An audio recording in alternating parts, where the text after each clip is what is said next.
This week was harder. I feel like the first week we were really kind of wide-eyed into this, and this was more like the reality of what Fringe is.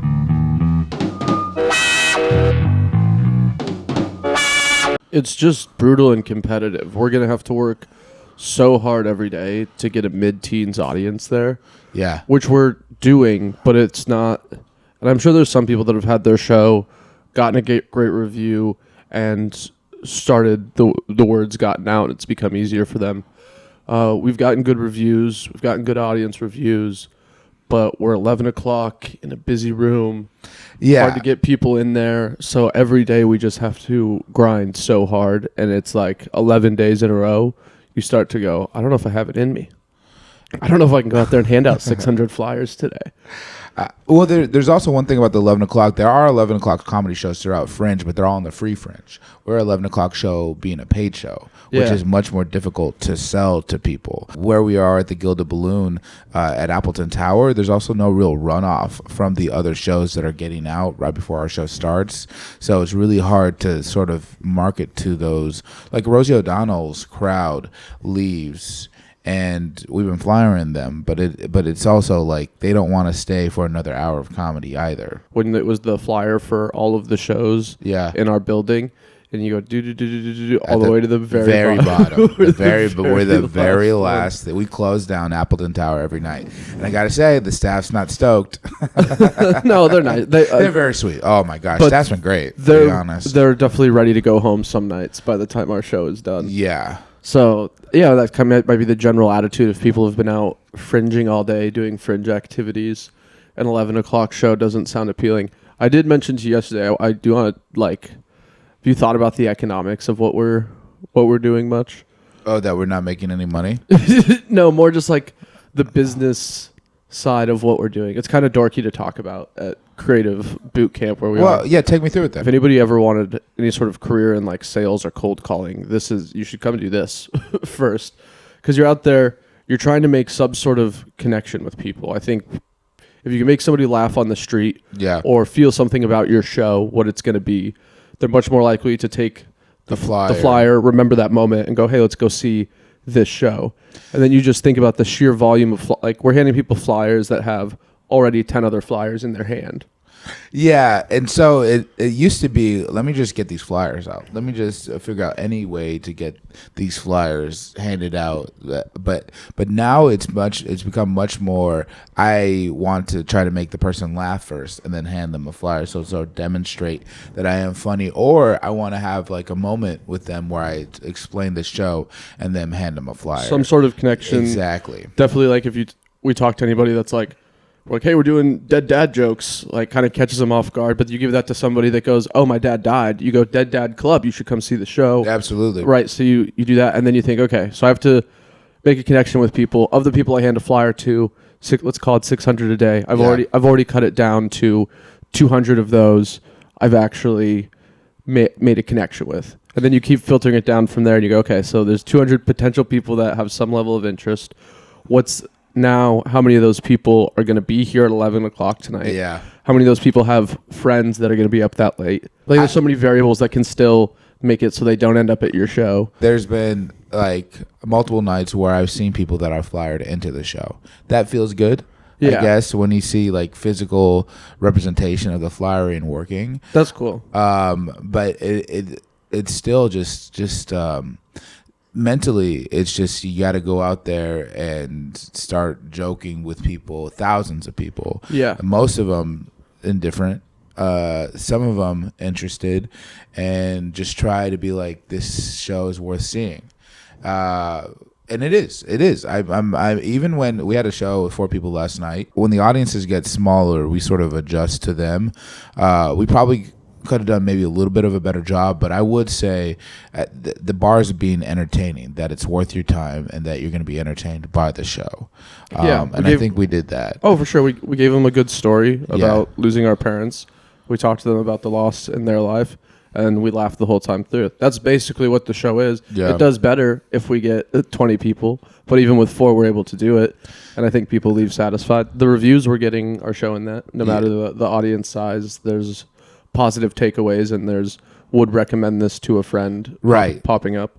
Yeah, so reviews from people, and then we got reviewed in the Fringe review, and that in itself, the Fringe review is a win, just because one, they don't publish every review they do; it has to be good for them to publish it, and so we got published, and that's something that nobody can take that away from us. Like, we can take that back to the States, being like we debuted at the Gilded Balloon, and we were reviewed by the Fringe Review as a good show. Yeah, I didn't realize that till you said it. It makes sense, but it's kind of funny, like. They'll never give a bad review. Like, the way the reviews work is they're never going to give a review that says don't see this show. They just won't do a review. No, they'll send the notes in private. Oh, okay. Yeah, that's what they'll do. So, but they won't post it anyway. They won't post it anywhere. I got you. So we passed that bar of they were at least like, hey, come see this show. And that is and they gave constructive notes in terms of like where we should round it out. I got to be honest. I think that we could have done. Me more personally, could have done more in terms of making 15 minutes on theme, as opposed to being like, oh, I'm just doing stand up for 15 minutes, and then we'll get into the improvised eulogies part of it. But it is kind of opening my eyes of like, there's a 1-man or 2-man show aspect to that. The beginning to really put it on theme, that if I make those 15 minutes about my own personal journey with my mom and make it full, like and then fill the jokes in there, as opposed to just trying to be entertaining and just having jokes that don't quite pertain to my mom, that it's going to be more impactful in this situation, as opposed to like just trying to crush as a comedian. Yeah, I'm torn, because that was our constructive feedback was keep the stand-up on theme. And I'm insecure enough in my material to go, well, sometimes I just want to laugh. So I might throw something in there off theme, but that I know is a good joke, just to get a tension break. And I'm torn between, is that a good idea to keep the show rolling with laughter? Or is it a better idea to tell a more meaningful story that might not have as hard of a hit in terms of a punchline or a laugh to it? I think the meaningful story, but then make it more punchy. Right. You know what I mean? That's the challenge. Yeah. That's where the growth comes in, and that's where the show becomes better.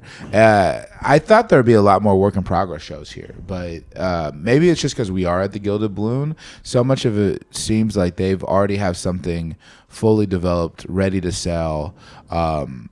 To the people here at Edinburgh Fringe, but also like these people are trying to, they're using this as an opportunity to sell back in Australia or other places that they have this show. Right, and to sell the story of their show to streaming or TV. And and you'll see on their flyers, they already have credits and reviews from other festivals that they've done. So it's like, this is an hour. They've been touring for a year, and we're a show that we're debuting here, that if we take it to the next festival, we'll already have the accolades, and it'll be more refined. Yeah. But I think that it's a fair approach. That's what a Fringe is supposed to be. It's a mixture of everything. And ours is a debut show, so it'll take some constructive criticism to get it exactly where it needs to be by the end. Can I pitch you something real quick? Yeah, try it. Yeah. Hate it. No thanks. So I know. So the first thing is getting. We got a more rounded show, and then we do one in Denver, and we invite the Denver Post critics and get it reviewed by the Denver Post, right? Mm-hmm. I thought about this the other day. I think it would be really cool to do one in Durango. Just going back to like where we started comedy and having it had been at the Fringe, and I would like to take it other places, but I think it'd be really cool to like for me personally. I mean, that's where my mom and I had our second chapter of life and really developed a great friendship before she passed away. I love that idea. Yeah. The great news is we leave this festival with this show in our back pocket to use anytime, anywhere. Right, it's true. And especially if we keep working on it for the remaining, I'm going to hate this number, 24 shows. That's not true.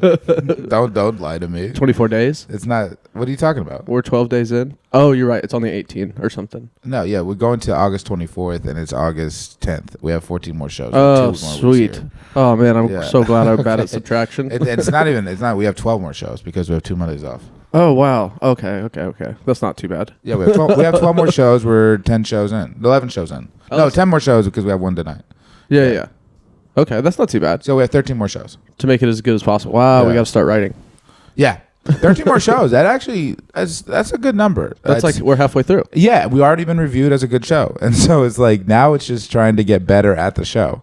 Yeah. You feel good? You feel like that relieves something out of you? No, it's the fucking just we have to get people there every goddamn night. That's the part that's wearing on me. Is like, yep, it's gonna take 5 hours to get this show to the mid-teens today. Are we up for it? Do we have what it takes? I think yes, we do. We have, but we need a break every now and then. Yeah, you do something, kind of early on where it's like there's 2 shifts, there's 2 flying shifts, 12 to whatever, and then right before our show to what until the show starts. I'm gonna do that again today. I think that's the move. I think you flyer in earnest twice.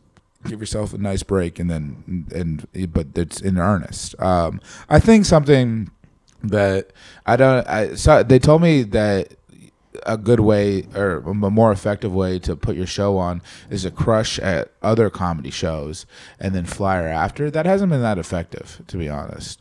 And I booked myself for a couple of stuff, and I felt more exhausted from my own show. And definitely more, there's more of an element of like I need to be writing new material specifically for this show, but even in general, that I felt like when I was doing these other shows, I wasn't. It was stopping me from the new stuff. From working on this show. Exactly. Yeah. And if we're doing, 3 or 4 shows a day, I guess you just got to pick and choose. And go, all right, some days I'm going to flyer and write. Some days I'm going to do a little bit other spots. It is, though, like, it's what I was saying about the numbers game to actually get to a conversion is I'll do somebody else's show. It'll go great. I'll flyer people on the way out. And they're like, they come up to you and they go, hey, you're so funny. Well, we're definitely going to check out your show, and they take a flyer, and then you never see them. I don't think. That's the thing. I don't think it's turned into one conversion. Yeah, no, there's been a couple. You think that have seen shows? Yeah, that have seen us twice, from a different show, and then there's been a couple that have come to our show multiple times. But yeah, it's the opposite of what you said earlier. Where you're like, it's a great feeling when you give somebody a flyer on the street, and then you see them that night, and you're like, oh, cool, like, hey, what's up, man? I saw you earlier, thanks for coming. Yeah. But what I'm thinking about is the other side of how many people did you give a flyer, thought you had a good interaction, thought you pitched the concept well, and then they're gone forever. Where are you guys? Where are you, father? It seems like they're all on a train back to Glasgow for some reason. Yeah, that the 11 p.m. There's like if they're in town from anywhere outside of Edinburgh, but like in Scotland, they're not going to come see the show because they have to go home. That being said, there are like I said, there is a late night fringe. It's just free, and that's tough. The marketing on this, there's probably I didn't really read a lot of emails coming into this. we should have read more of the emails. Should more of the emails, but there was like a lot of opportunities to like pay money up front to market stuff, which felt like a money grab. But now I see it may have been effective. It's weird what works and what doesn't here, and flyering is by far the most effective. That's what people agree is the most effective. A lot of places or the companies that Gilded Balloon, they'll pay flyers. They have paid flyers for their show. We're flying ourselves, and there's I think a dignity to that. I think people appreciate that because it's more authentic to what Fringe used to be, and it makes a big difference in terms of the person you pay to flyer. Their job is to get rid of the flyers. Their job is not to sell your show in an exciting way. So when we're doing that ourselves, it's a much different interaction we're having with people compared to whoever we just gave $20 an hour to go hand out flyers and just get rid of them. And that rejection, I think, is important in terms of like, do you care? Do you actually care about your show?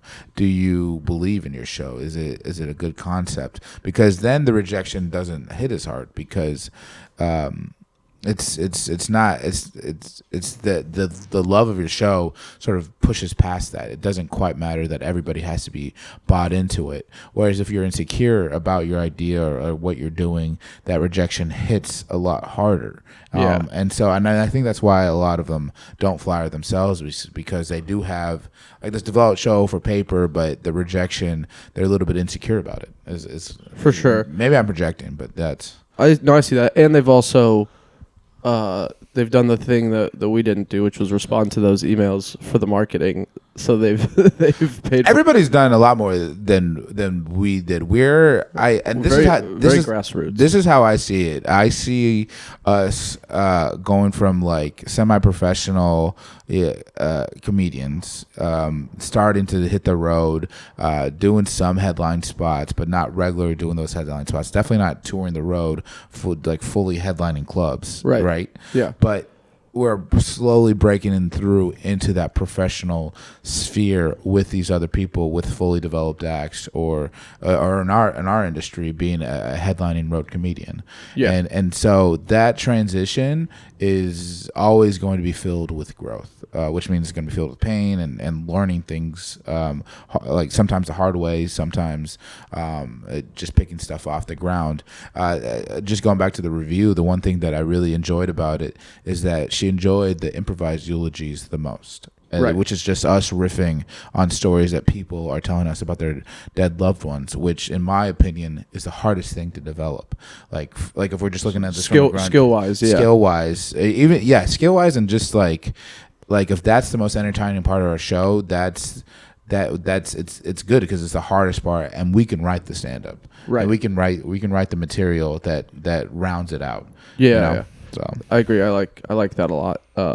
We've developed that skill. I think also some of these marketing options, even if we had read the emails and been like, cool, let's take advantage of that, we couldn't have afforded it, right? Yeah. Like we would have been like, oh, that's a great idea. Like we could have maybe taken advantage of one opportunity, and we would have been even more in debt into this than we are. Well, the show before us has definitely taken advantage of a lot of the marketing opportunities, and I would say we're similar ticket sales. Yeah. In our room. And then there's another American comedian out of New York that's over at the Patter House, which I would say is almost a better location for stand-up because there's a lot more stand-up in that place, and they all flow into the bar, and then there's like and so you can get overflow from other shows is the difference in venue. She won the Keep It Fringe award for US. It's the first time they put it on, which is $2,500. So it's not like it's not fuck you money, but she won that award. She's still struggling to fill seats as well in the place, and so it's even if you have a good pitch like that, you're gonna get grants and then you do buy these advertising things, that it's still not guaranteed to work, right? Just because British and European comedians have such an advantage because they can start the advertising so early here on, and a lot of these shows are repeat shows, and so they've already started the process years. This is like their third or fourth time running the show. They've already gotten to a place where they've done it in smaller venues, been able to get it reviewed, very highly reviewed, and then just go bigger and bigger venues as opposed to so whereas we just jumped in with Gilded Balloon. We literally got here, and then within 24 hours we're doing our first show. Yeah. So we didn't have much time to market, and then I thought we've done as much as we can in the last 11 days of handing out flyers and getting people there. Proud of it, but man, it's a grind. Every day you kind of wake up and go, woo, like shake it out. Let's get ready to go do the thing that's gonna suck. Yeah, and part of it'll be fun every time, but a lot of it's gonna suck every time. It is hard to wake up. It is like one of those things where like I want to die. No, no, it's just like heavy. Like you feel heavy getting up, and it's not that you don't have anything to look forward to, but it's like all right. We have a goose egg today. We had a goose egg yesterday, and I thought we were going to do the podcast in the venue. That was like our fallback plan. But then at the last second, we got 4 sales, and so then we ended up just scrapping the podcast, doing the show. And so we have a goose egg today. Maybe we'll get 4 at the last second, but maybe we can also get 4 or 5 through flyering today. Yeah, we got a plan on that because it was almost like, oh, we got 0, like in some ways relief. 0 is better than having to do the show for only 2 people. Or even for 4 people that bought tickets. Yeah. So we almost like, I don't know, I've been self-conscious about the effort of going, 0, actually maybe we don't flyer that hard today and see if we can actually get ourselves another day off, and then 4 people show up, and you go, oh shit, we should have been flyering, because if we'd each gotten 4 more people, we would have had a fucking great show last night. So we viewed it differently. I was always down with the switch. I think it'd be cool to do the podcast on the stage with the lights, because there's like a inside the actor studio element to that tiny desk concert kind of thing. But it's like you see the lights, but then it's a much like lower energy where we're able to like have the podcast. So I was excited for it because I didn't see it as a like, oh, we're veering from our duties. It was like, oh, this is sort of the situation. Let's veer into this other project, which does have an opportunity to be interesting to me at least. Yeah. You know, but I do think there's a sense where you're like, I guess we just viewed it differently. Like I thought it was veering into another project where you thought it is like, well, we don't have any ticket sales. That's actually okay. I'm okay with this breath or something like that. Yeah, you've been beating yourself up about it. Well, I will say that. It's a good idea to have a backup plan if 0 people show up. So I like that, and I'm happy to switch to it. But yeah, all our 4 tickets sales came within an hour of the show last night. Less than an hour. We checked before. We're like, we're still at 0. And then 4 people walk in the room and go, hey, we're here to see your show. Yeah. And I go, oh man, if I had flyered all day today, we could have had a few more people and it would have been a great show versus a last minute, almost I wish you guys weren't here show. Which we still pulled off well. But I don't know. That was my takeaway. So personally, I don't want to let that happen again. I want to assume every show is going to have paying people at it, and we have to give them the best show we can. And part of the way we do that is by flyering during the day. And it's a process thing that's rewarding for me. So even if I'd flyered all day yesterday and still only those 4 people showed up, I would have felt better about it knowing I tried as hard as I could and did everything I could to make the show as good as possible. Yeah. And it is what it is. Versus yesterday, the way it played out in my mind was I slacked off, was hoping for a 0, and then 4 people came, and I put on a good a show as I could for them, but I wasn't prepared. I pushed back on the slacking off, man. I really don't think. We might have needed it. I really don't think it's helpful. It could be a long-term good thing to take a little bit of a break. Short-term good thing too. I think there's it's unhelpful in terms of assigning that morality towards like being late, like that you were being lazy or you were slacking off, when it is such a large and momentous amount of work that we a lot of it voluntarily throwing ourselves into to try to make the show more successful. Right. You know what I mean? We don't have to do any of this. Right. And so we could just go home. It's not even just go home. It's just sort of they could just like hope we can try a different marketing tactic. We can put more money into other flyers doing it for us. Right. And so it's just you're not a person that slacks off, I guess. And so the fact that you weren't raring to go yesterday, I think you have to listen to yourself and listen to your body and putting morality towards it and being like, this is something that is a bad thing because it affected sort of where our ticket sales was, I think isn't the most healthy thing you could be doing right now. Sure. You know what I mean? I just want to give that pushback because I don't think you'll do it to yourself. Yeah, no, I definitely won't. Yeah. But I appreciate it. Yeah. Man, it's like there's like, because it's not just the show. Like we're staying at this lovely person's house, and we're meeting people, but there's like our parents are gonna come. I want to see my dad, and so emotions are riding all over the place because it's cool when somebody sees your show, or it's cool that people are excited that we're here.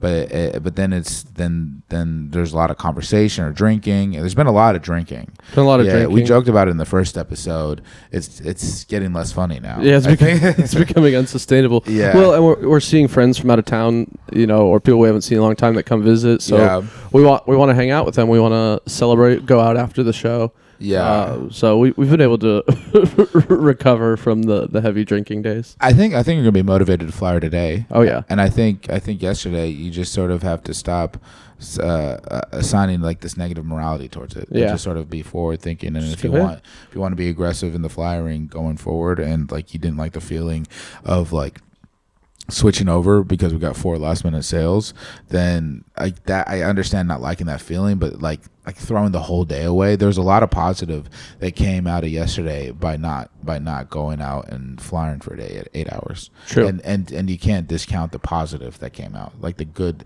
and it's gonna make the show better and all that thing. I agree. You're right.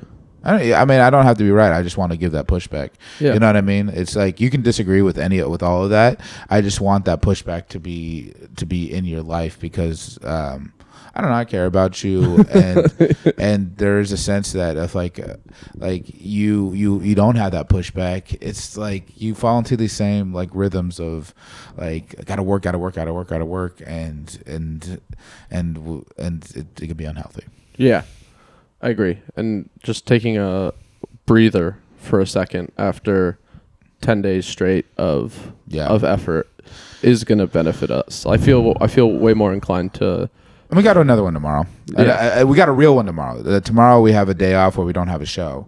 We have a radio spot though. Yeah. And so we'll have another breather. We'll fly our asses off today. Maybe still fly her on Monday. I don't know, but definitely not doing a show on Monday. And then going in. I think into our third week. Is that, or are we calling it our second week? I don't know. I don't know. I've lost track. We're going into that next week. Just flying our asses off. Yeah. Yeah. Time's not real, and Fringe is a fairy tale land of emotion and positivity and creativity, but also struggle and hard work. Yeah. And we're here for it, baby. That's right. We got 2 weeks left here in Scotland, so we got 13 more shows. I'm ready for it. Let's have some fun, baby. Let's do it. I was gonna say the N-word. We got to end the podcast, guys. Will you cut that?